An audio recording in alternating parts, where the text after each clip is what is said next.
তো hello guys, আবার একটা ব্লগ নিয়ে তোমাদের সামনে চলে এলাম। তা এখন পালিতপুর রেলগেটে আটকে গেছি, রাজধানী যাচ্ছে। তা আজকে আমার গাড়ি খালি করতে অনেকটা লেট হয়ে গেল, প্রায় 12টা বেজে গেল। তো ওই জন্য এখন লোডে গেলে লাইন পাওয়া মুশকিল হয়ে যাবে, ওই জন্য আজকে আর লোডে যাব না।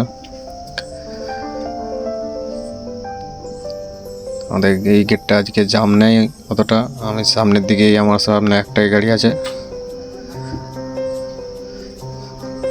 নাহলে গেটটাও জাম লেগে যায়। তো আমার গাড়ি খালি করার লেভারগুলোকে এখনও নামানো হয় নাই। তা গেট খোলার পর চলে এলাম আমরা এনেইছে নবাট। আচ্ছা বন্ধুরা, এই ব্রিজটা কে কে চিনো কমেন্টে জানাবে, আমি কিন্তু নাম বলবো না, আশা করি সবাই চিনো।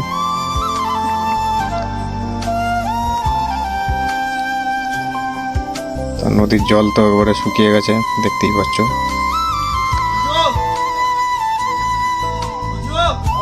নদীর জলটা এখন শুকনোই থাকবে, সে আবার বর্ষা নালে বাড়ে না।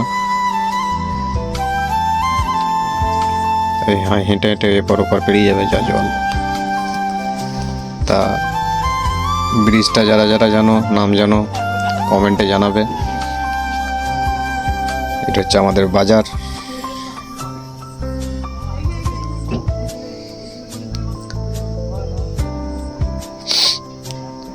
ব্রিজটার এপারে বাজার। তো এটা আমার গ্রামের রাস্তা, আমাদের গ্রামের রাস্তা সিঙ্গেল রাস্তা, তা হাফ পাকা আর হাফ কাঁচা, মানে 6 কিলোমিটার রাস্তার মধ্যে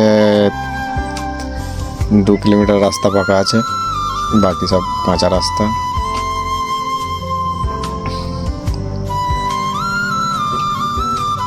এটাও আমার একটা বন্ধুর গাড়ি, ও বাড়ি এসছে, দাঁড়িয়ে আছে, ও রাত্রে বেরোবে আজকে। আর আমাদের দিকে তো সবজি বিখ্যাত, সবাই জানে, দক্ষিণ দামোদরের সবজি বিখ্যাত। আমাদের এখানে সবজি খুবই ভালো চাষ হয়, মাটি সুন্দর। তাই আমাদের রাস্তাও বাঁধে বাঁধে, নদীর বাঁধে বাঁধে, এক পাশে সবজির মাঠ, এক পাশে নদী। মানে দৃশ্যটা দেখলে সবারই ভালো লাগবে। আর এই পুচিংপাড়া গাড়িটা কখন ধরে সাইড চাইছি, সাইডও দিচ্ছে না, সেই আগে আগে যাচ্ছে আস্তে আস্তে।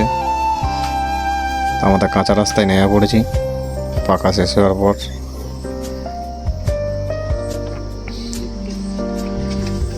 তো আমার বাড়ি বেশি দূর নয়।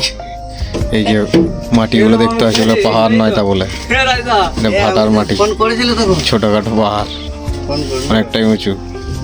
আমাদের এই ভাটা মোটামুটি আমাদের গ্রামে 7টা থেকে 8টা ভাটা আছে। তাই এটা আমাদের পাড়ার শ্মশান।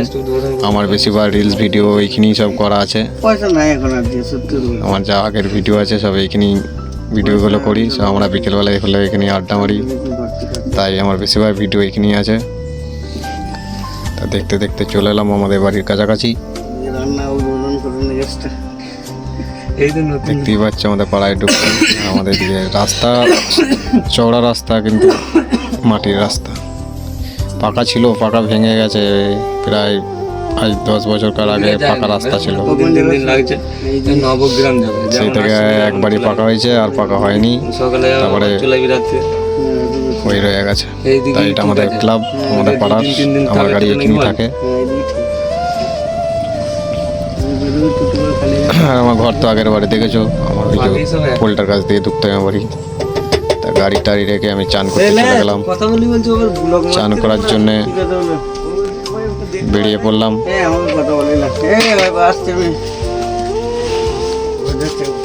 তো চান টান করে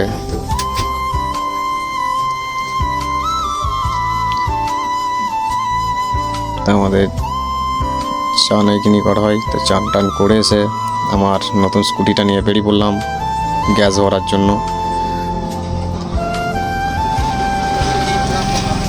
গাড়ির গ্যাস নয়, মানে রান্নার গ্যাস ভরতে চলে গেলাম আমার মেয়েটাকে নিয়ে। ও বললো যাবো, আমি তাহলে চলে গেলাম গ্যাস ভরতে। তা আমার স্কুটির কালারটা কেমন হয়েছে জানাবে। গ্যাস ট্যাস ভরে নিয়ে এলাম, তা কালকে লোডে যাব। সবাই ভালো থেকো, টাটা বাই বাই।